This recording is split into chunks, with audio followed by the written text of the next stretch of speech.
Todos nós, em momentos de maior exposição ou quando somos confrontados com a necessidade de nos expormos aos outros, sentimos alguma ansiedade ou nervosismo. O que se passa é que, para algumas das pessoas, esta ansiedade ou este nervosismo existe de uma forma que tem interferência na sua vida pessoal, profissional ou social. Por isso, hoje nós vamos falar de ansiedade social aqui no nosso podcast da ABC da Psicologia. O meu nome é Francisco Almeida, tenho aqui a Mafalda Souza e a Cláudia Almeida. E, portanto, ao falarmos de ansiedade social, falamos de pessoas que têm alguma dificuldade nesta exposição e, portanto, o que é que sentem? Quais são os sintomas? O que é que se passa no corpo e na cabeça destas pessoas?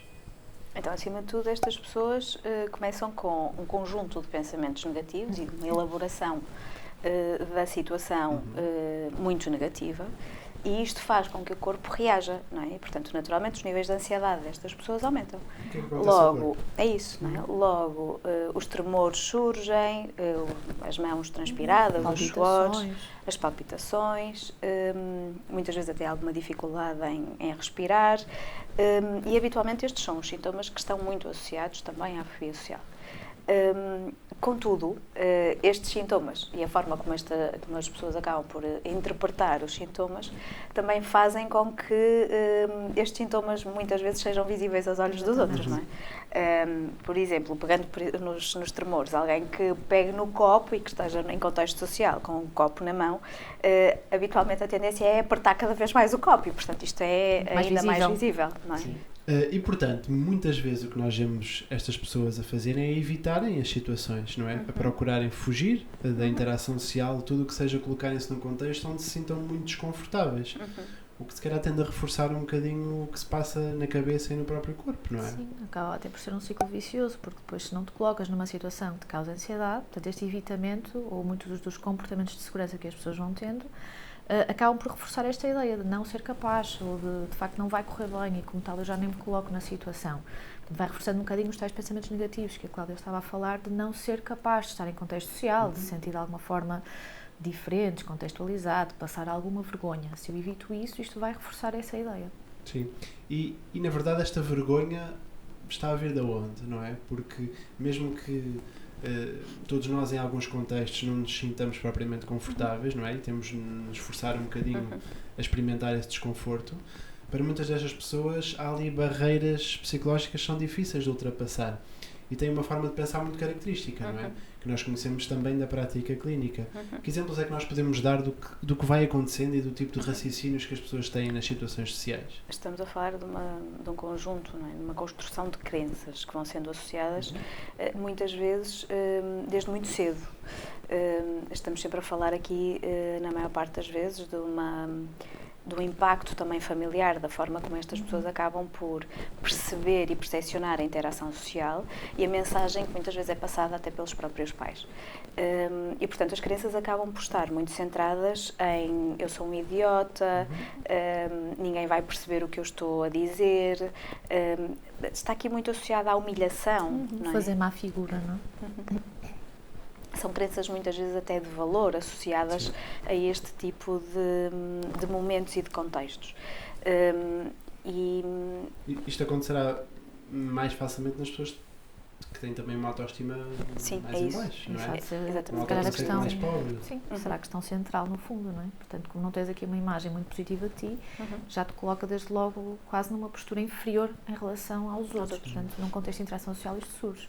E, portanto, uma das coisas que acontece mais é, por exemplo, esta hipervalorização dos aspectos negativos, não é? Toda a gente consegue ver que eu sou um falhado, que eu não me estou a sair bem, que eu estou a falar de forma trapalhona, que o meu comportamento não está a ser aquilo que deveria ser. Muitas vezes depois entra também o perfeccionismo, não é? Quase que há aquela idealização de que eu tenho de ser de uma certa forma e depois, comparando com as expectativas, a coisa não corre tão bem, não é? E mais? Surge assim algum outro exemplo? Olha, estava aqui a pensar até numa pessoa que eu acompanho e que isto é, sem dúvida nenhuma, que a ansiedade social é muito marcada.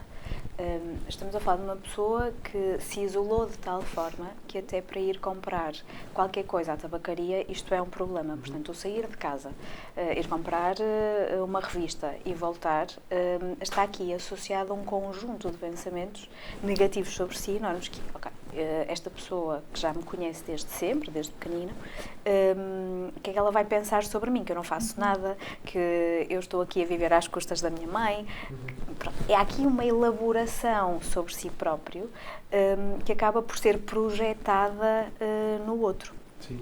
E à medida que o tempo vai passando, existiram aqui uma série de situações em contexto social muito simples, muito básicas até do dia-a-dia, que acabaram por ser evitadas ao ponto de termos aqui um isolamento.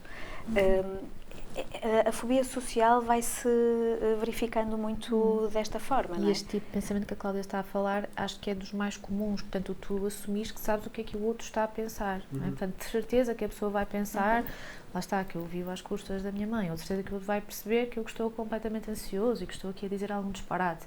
Assume-se muito o pensamento do outro. Sim. É a projeção daquilo que eu sinto, daquilo que está em mim, que o outro vai ver. Não é? Eu penso pela cabeça do outro. Sim. Não é? No fundo, Então, eu sou não é? isso. Eu sou o centro do mundo e, portanto, os outros acabam por estar só focados em mim. E nada mais existe. Não é? E é esta desconstrução que nós temos que fazer em consulta. Sim, sabes, isso é interessante, porque até na prática clínica, também num dos casos que eu acompanho, isso acontece, que é tudo o que, neste caso um homem, um jovem, traz do passado, quase que parece estar a ser refletido diariamente nas interações que tem com os outros, quase como se os outros conseguissem ver que no passado ele se enganou a dizer alguma coisa, que no passado ele se atrapalhou a dizer alguma palavra, e portanto toda a gente o vai julgar atualmente com base no passado, não é? E portanto essa personalização, essa autorreferência é uma coisa essencial e é central na ansiedade social. Sim. Aqui há algumas coisas também que são interessantes, até neste caso que eu estava a partilhar, que é os outros não são confiáveis. Ele aprendeu os pais, cresceu a ouvir os pais dizerem isto, não é? Nós não podemos confiar em ninguém, os outros não são confiáveis, nós temos que lutar sozinhos, ninguém nos ajuda, quando alguém nos estende a mão é porque quer alguém troca, não é? E portanto esta construção, não é, que ele foi fazendo dos outros acaba por estar muito presente em todas as interações sociais. E claro que, à medida que ele se ia expondo, ele começou a perceber que os outros deixavam de estar presentes.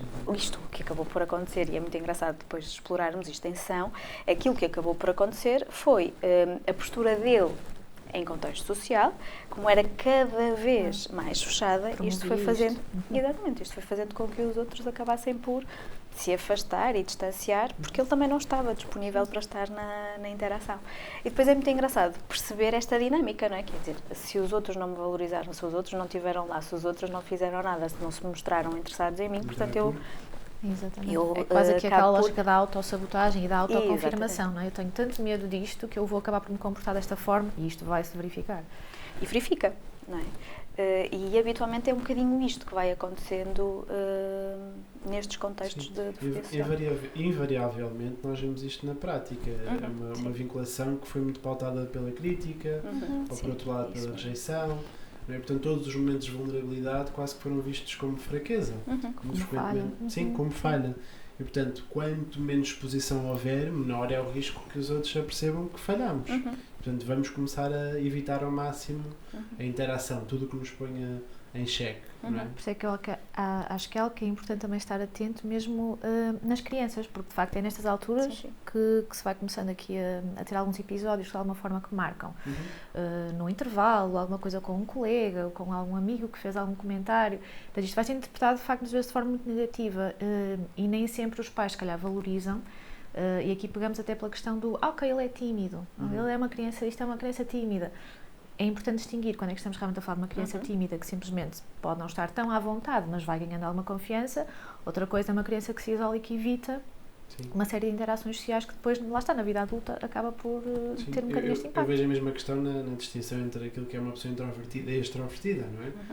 Ao julgarmos uma pessoa introvertida como se tratasse de ansiedade, também estamos a ser incapazes de distinguir conceitos que são essenciais. E que nem sempre são fáceis de distinguir. Sim, e na verdade uma pessoa introvertida pode não ter qualquer ansiedade social em ação numa interação social, simplesmente é introvertida. Exatamente. E é uma preferência, algo que já é estrutural da personalidade. Isso foi muito importante, porque nem sempre é assim tão claro, e os pais têm de estar atentos a estas coisas.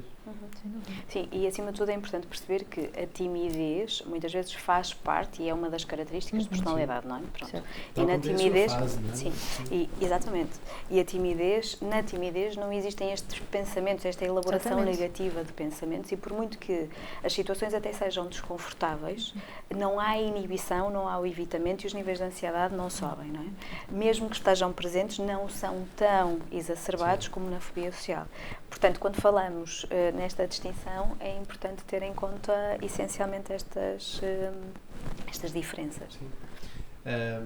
Um olhar que é muito centrado no próprio, não é? Que vê o próprio como um objeto e, portanto, está sempre a tentar ver-se de fora e a tentar ver como é que os outros o estão a ver. Esquecendo-se de olhar, não é? Sim. Para o que está cá fora. Esquecendo-se de realmente interagir e perceber que ele próprio também está a observar os outros e, como tal, os outros podem ter esse próprio raciocínio e não o estão a ter, ou podem não estar a ter. E muitas Não vezes sabemos, não estão, não é? não lemos mentes, não é? Certo. Sim, e acima de tudo é importante ter em conta que não é um elemento em destaque, não é? É um elemento no meio do todo. Sim. E, portanto, isto faz toda a diferença, não é? Nós não estamos a falar de uma pessoa que é o centro. O grupo, o contexto, é que é o centro da situação. Na vossa perspectiva, há como prevenir ou trabalhar a ansiedade social e esta autocentração, este olhar sobre o próprio? É difícil? Acima de tudo é importante termos em conta o desenvolvimento e o contexto familiar, não é? Certo.